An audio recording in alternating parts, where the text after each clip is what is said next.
Dahil sobrang sipag ng fiancé ko. Charan, merienda ka muna. Sige na. Salamat Ikaw ba?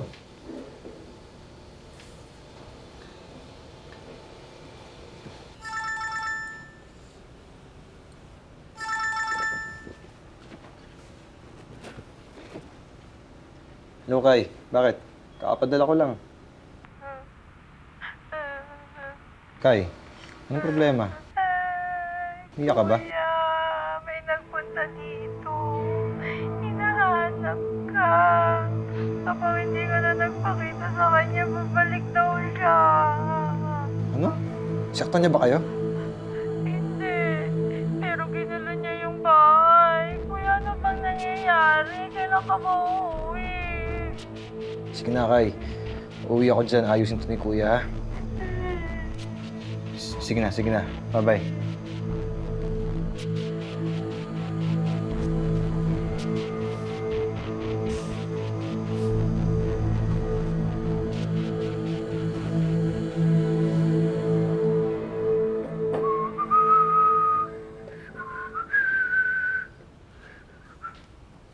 Good morning, Han. Sorry, tinanghali na ako ng gising Tsaka, tapos naman na yung anniversary natin Bakit ikaw yung naghanda ng pagkain? Wala. Naisip ko lang baka sobrang pagod ka kaya hindi na kita ginising. Ngayon, ako naman mag-aalaga sa'yo. Sige na, kape ka. Tara. Tsaka, kaping barako na yan. Ako, mahal yan. Tsaka, kaya kang paglaban. Wow Naku, baka mamaya ginagawa mo lahat ng yan para ipaalala sa akin na marami akong gagawin ngayong araw. Di ba marami kang ipapagawa? Wala. Ito naman. Tara na, kain na.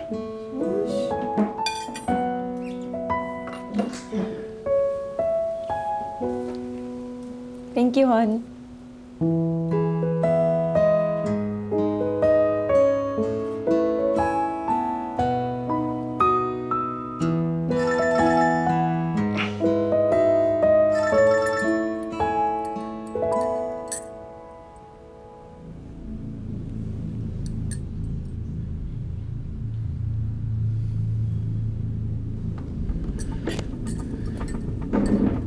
Han, alis nga pala ako ngayon.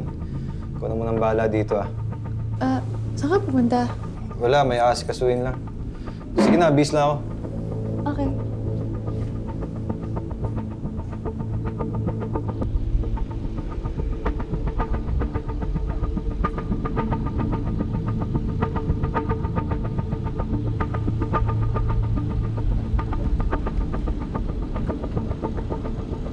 Nasaan siya?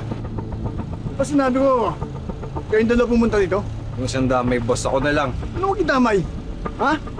Huwag mo siyang damay, boss. Hindi kayo naaalala. Meron siyang amnesia. Hindi kayo susumbong. Amnesia? Saan talaga mamatay ang pamilya mo, no? Ha? Ha?